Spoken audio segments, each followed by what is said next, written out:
بہترین business woman, آپ مکہ کے بہت ہی معزز گھرانے سے تعلق رکھتی ہیں، ان معزز خاتون جن کو دیگر باتوں کے علاوہ تجارتی ریموز پر بھی مہارت حاصل ہے۔ بڑی سوجھ بوجھ کی خاتون تھی، بڑی دولت مند، مضبوط قوت ارادی اور نہایت رحم دل، غریب پرور اور معاملہ فہم خاتون تھی۔ حضرت خدیجۃ الکبریٰ رضی اللہ تعالی عنہ کی شادی حضور صلی اللہ علیہ وآلہ وسلم سے اس وقت ہوئی جب آپ صلی اللہ علیہ وسلم نبوت سے سرفراز نہیں ہوئے تھے اور اپنی اہلیہ یعنی خدیجہ رضی اللہ تعالیٰ عنہ کے تجارت میں معاون تھے۔ آپ وہ پہلی خاتون ہیں کہ جس کو ام المومنین کا لقب ملا۔ آپ صلی اللہ علیہ وسلم کو نبوت ملی، آپ پر خوف و لرزہ طاری تھا، خوف سے آپ کانپ رہے تھے۔ اس وقت انہوں نے ایسی ڈھارس دی جس کی مثال ملنی مشکل ہے، ایسی ڈھارس۔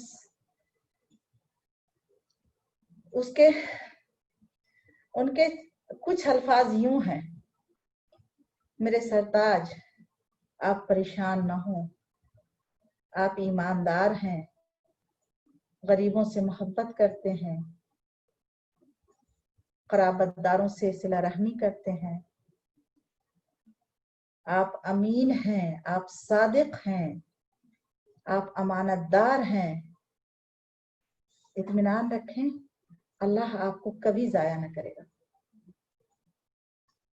یہ ایسی چند باتیں موتیوں کی طرح پروئی انہوں نے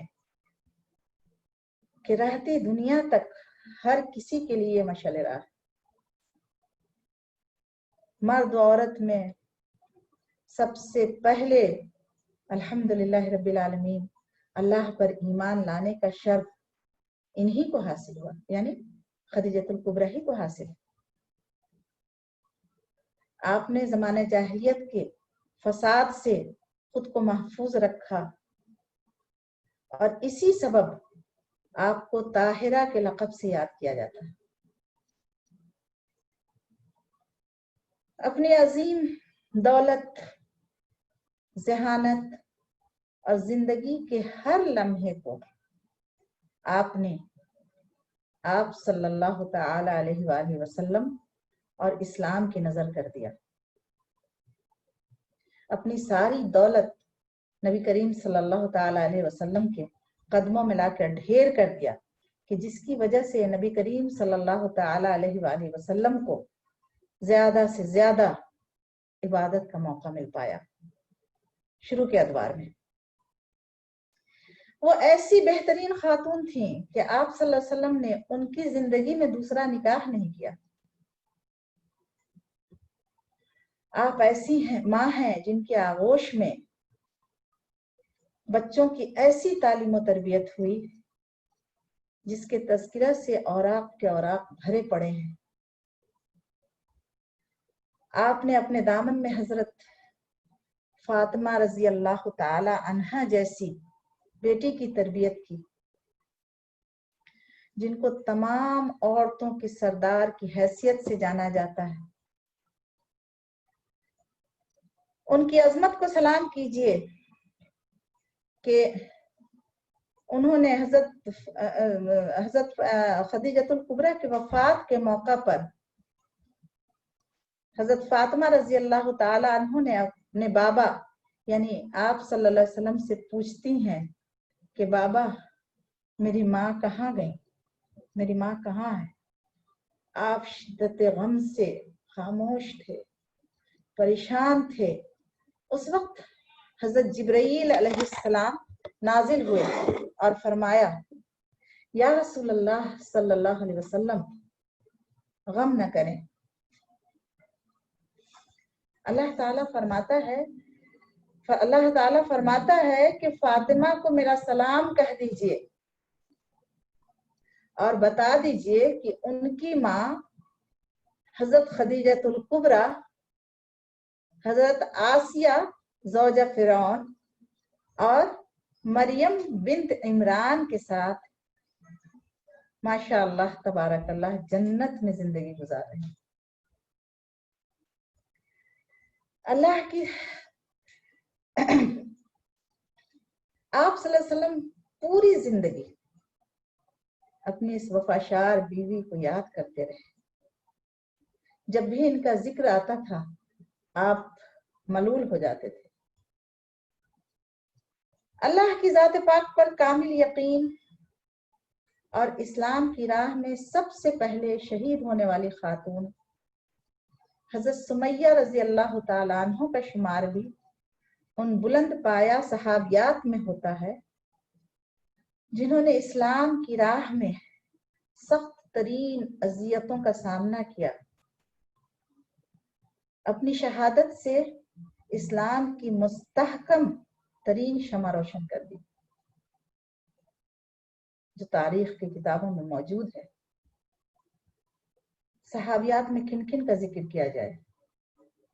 حضرت اسماء بنت ابو بکر رضی اللہ تعالی عنہ، یہ ایسی شخصیت تھی کہ جن کی ذہانت، فراست، ہمت، دلیری اس وقت کام آئی جب حضرت محمد مصطفیٰ صلی اللہ تعالی علیہ وآلہ وسلم ہجرت کے لیے اپنے رفیق حضرت ابو بکر صدیق رضی اللہ تعالی عنہ کے ساتھ نکلے۔ بظاہر اللہ کے علاوہ کوئی مونس و مددگار نہیں تھا۔ طویل سفر، زاد راہ کی کمی، کفار کا خوف وغیرہ وغیرہ سامنے تھا۔ قربان جائیے حضرت اسماء بنت ابو بکر پر جو کفار مکہ سے چھپ چھپ کر اپنے والد ابو بکر اور آپ صلی اللہ علیہ وسلم کے لیے توشہ بنا کر غار ثور میں، جہاں کے مشرکین مکہ سے آپ چھپے ہوئے تھے، لایا کرتی تھی، اور ساتھ ہی مکہ کے حالات سے بھی آپ لوگوں کو باخبر کرتی۔ جب کوئی چیز نہیں ملی، کیا کرتی تھی، غار ثور سے جب نبی کریم صلی اللہ تعالی علیہ وآلہ وسلم اور حضرت ابو بکر 3 دن غار ثور میں چھپے رہنے کے بعد جب مکہ مدینہ منورہ کی طرف ہجرت کے لیے نکل رہے تھے تو حضرت آسماء بنت ابو بکر نے ان لوگوں کے لیے توشہ تیار کیا تھا اور مشکیزے میں پانی بھر کے لے کے گئی تھی تاکہ کچھ تو راستے کے لیے زیادہ راہ رہے۔ چنانچہ اس وقت کا دور ایسا تھا کہ مشکیزہ باندھنے کے لیے یا وہ کھانے کا جو تھیلا تھا اس کو باندھنے کے لیے کچھ نہیں ملا، تو حضرت آسماء بنت رضی اللہ تعالیٰ عنہ نے اپنا ازار بند، یعنی جس کو عربی میں نطاقہ کہتے ہیں، نطاقہ، اس کے 2 ٹکڑے کیے اور ایک سے کھانے کا تھیلا باندھا اور دوسرے سے مشکیزے کا منہ باندھا۔ نبی کریم صلی اللہ تعالی علیہ وآلہ وسلم کو یہ منظر اور ان کی یہ سخاوت اور ان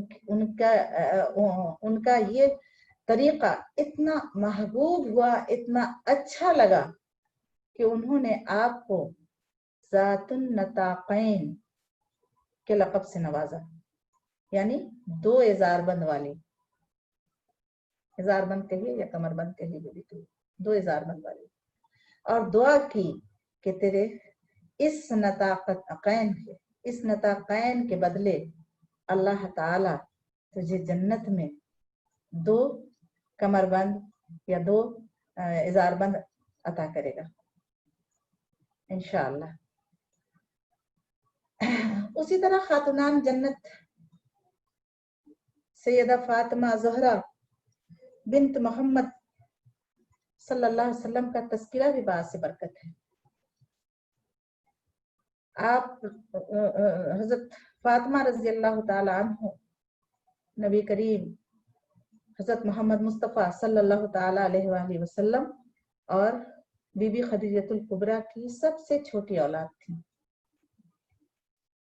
بہت لاڈلی، بڑی محبوب، تمام جہانوں کے عورتوں کی سردار، ایسے اعلیٰ کردار کے مالک کہ ان کے القاب سے تاریخ بھری پڑی ہے، جیسے زہرا یعنی عالی شان روشن، بطول یعنی عفت والی پاک، رضیہ اللہ کی رضا پہ راضی رہنے والی، زکیہ گناہوں سے پاک، طاہرہ پاک و صاف، وغیرہ وغیرہ۔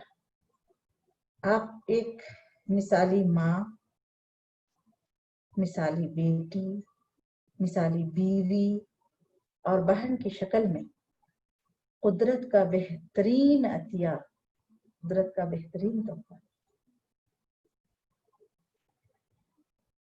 صحابیات طیبات جنہوں نے گلشن رسالت کے مہکتے پھولوں سے اپنے دامن سجائے، یہ کائنات کی وہ ہستیاں ہیں جن کے وجود پر جتنا بھی فخر کیا جائے کم ہے۔ یہ کائنات کی وہ ہستیاں ہیں جنہوں نے نبی کریم صلی اللہ تعالی علیہ وسلم کی ڈائریکٹ تربیت پائی۔ ایک بار کا واقعہ ہے کہ نبی کریم صلی اللہ تعالی علیہ وآلہ وسلم مدینہ منورہ میں حرم شریف فجر کی نماز کے لیے تشریف لے جا رہے تھے، تو دیکھا کہ حضرت فاطمہ رضی اللہ تعالی عنہ جانماز پر بیٹھی ذکر اذکار میں مشغول ہیں، تبسم فرمایا اور چلے گئے۔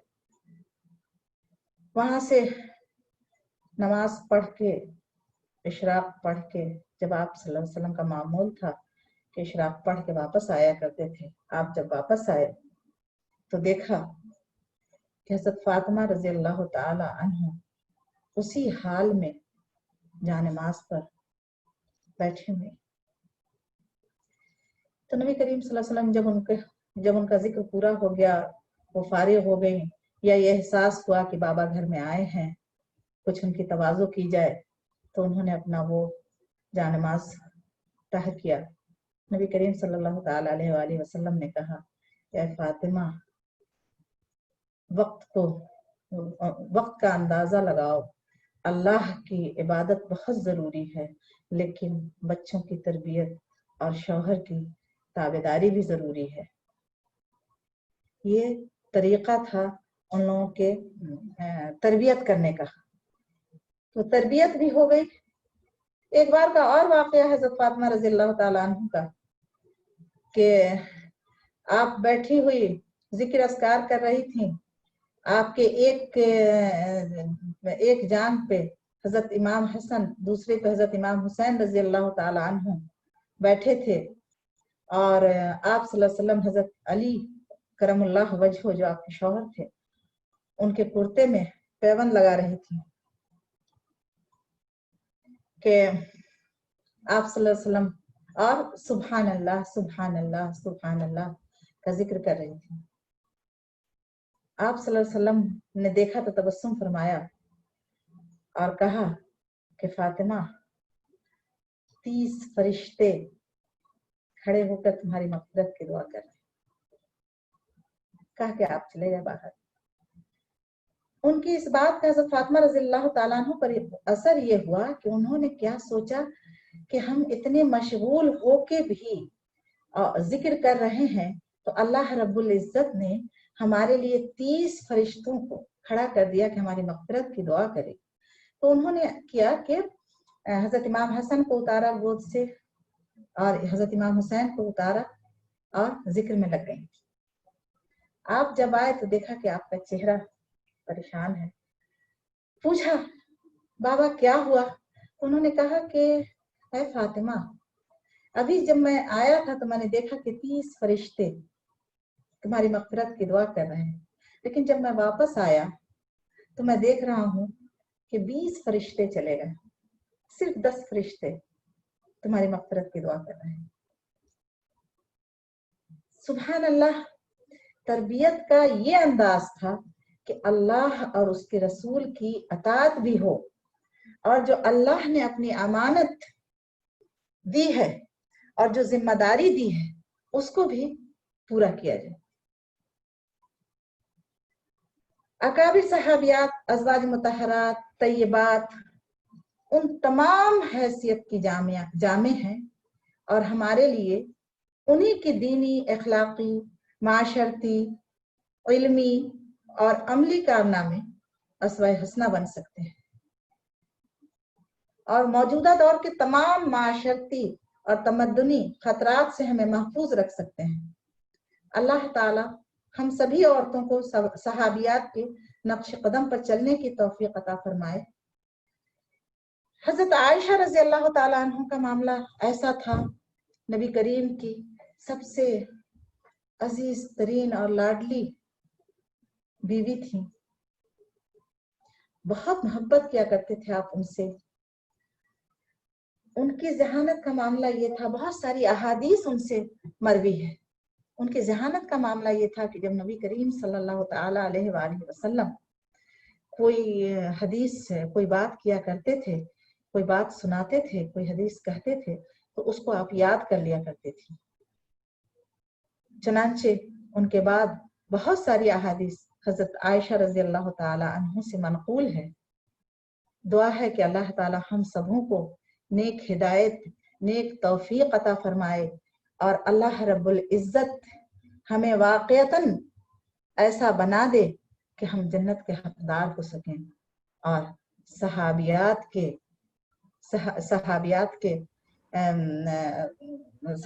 کے ساتھ اللہ رب العزت ہمیں جنت الفردوس میں اعلیٰ وارفع مقام عطا فرمائے.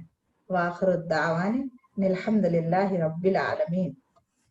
بہت بہت شکریہ، جزاک اللہ خیر. ماشاءاللہ آپ نے بہت تفصیل سے صحابیات کا ذکر کیا، ان کی زندگیوں پہ روشنی ڈالی، اور ان کی زندگیوں میں ہمارے لیے کیا نصیحت ہے وہ بھی آپ نے ہمیں تفصیل سے بتایا. اللہ تعالیٰ آپ کی اس کوششوں کو قبول فرمائے، اور ہماری بہنوں کو توفیق دے کہ ہم اس پہ عمل پیرا ہو کر کے اپنی زندگیوں کو بھی سنوار سکیں، اور دنیا اور آخرت دونوں میں کامیاب ہو سکیں. کیونکہ دنیاوی کامیابی کے ساتھ ساتھ اخروی کامیابی بھی ضروری ہے، اس کے بغیر کوئی کامیابی ہے ہی نہیں.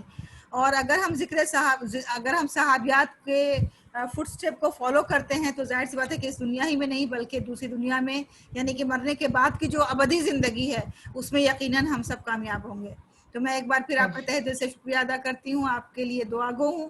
اللہ تعالیٰ آپ کی کوششوں کو قبول فرمائے. اور اسی کے ساتھ ہم ناظرین سے لیتے ہیں اجازت. انشاءاللہ پھر ملاقات ہوگی اگلے ہفتے دیگر صحابیات کے تذکرے کے ساتھ. تب تک آپ اپنا بہت سارا خیال رکھیں، دعاؤں میں یاد رکھیں. اللہ حافظ. اللہ حافظ. السلام علیکم. وعلیکم السلام.